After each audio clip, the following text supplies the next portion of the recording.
जिला कुल्लू में मौसम की बेरुखी से किसानों बागवानों के चेहरे पर चिंता की लकीरें खींच दी हैं। करीब 3.5 माह से बारिश नहीं होने से बागवान गोबर और खाद बगीचों में नहीं डाल पा रहे हैं। इस कारण सेब, नाशपाती, पल्म और अनार की फसलों के उत्पादन पर असर पड़ सकता है। बगीचों में नमी न होने से गोबर और खाद मिक्स नहीं हो पाती है, जिससे पौधों को नुकसान होता है। लंबे समय से बारिश न होने से बागवानी और कृषि के कार्य समय पर नहीं होने से उत्पादन पर असर पड़ने के आसार हैं। 10-20 सालों से मैं बगीचे का काम कर रहा हूँ, पर इतना ड्राइनेस हमने पहले कभी नहीं देखा। तो बहुत ही मुश्किल हो रहा है, खासकर ये बगीचे वाले हैं उनको, क्योंकि आने वाले दिनों में बहुत मुश्किल हो सकता है। अगर यही टाइम है, अगर नवंबर दिसंबर में बारिश ना हो तो आने वाले टाइम में बहुत मुश्किल हो सकता है।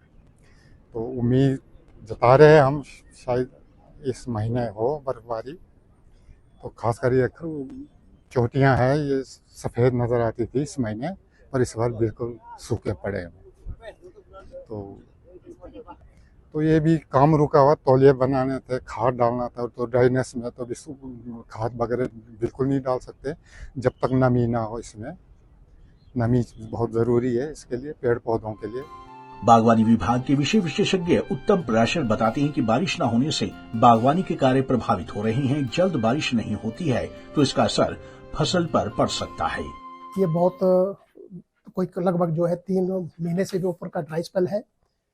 इसमें बागवानों को जो है ज़्यादा, जैसे हमारे जो गड्ढे तौलिए करने हैं वहाँ पर ना करें अभी, क्योंकि हमारे को जो हमारा मॉइस्चर है उसको मेंटेन रखना है।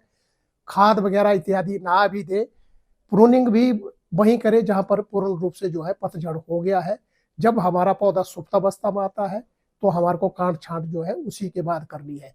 अगर हम हरी पत्तियां हैं, अगर हम उसको काटना शुरू कर देते, काट छांट शुरू कर देते तो उसमें सेब चलता है।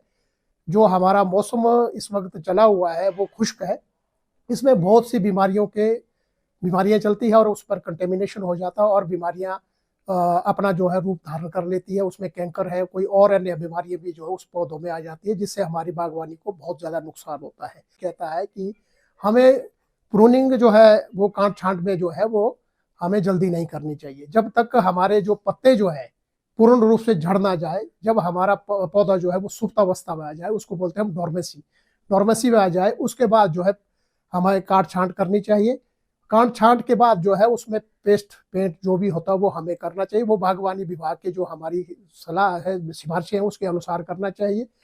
और इसके अतिरिक्त जैसे मैं और भी बताऊं कि सबसे जो उचित समय जो हमारे कुल्लू में देखा है वो 15 दिसंबर से 15 जनवरी का महीना रहता है, जैसे जिसको हम अपने भाषा में जो है पोष का महीना कहते हैं। उस वक्त जो है पौधों में जो है पत्तियां नहीं रहती है, पौधा जो है पूर्ण रूप से जो सुप्तावस्था में चलता है और आप काट छांट कर सकते हैं और उससे कोई भी बीमारी नहीं लगती है। आपको बता दें कि कुल्लू जिला में मौसम की बेरुखी से किसानों और बागवानों के चेहरे पर चिंता की लकीरें खींचती हैं।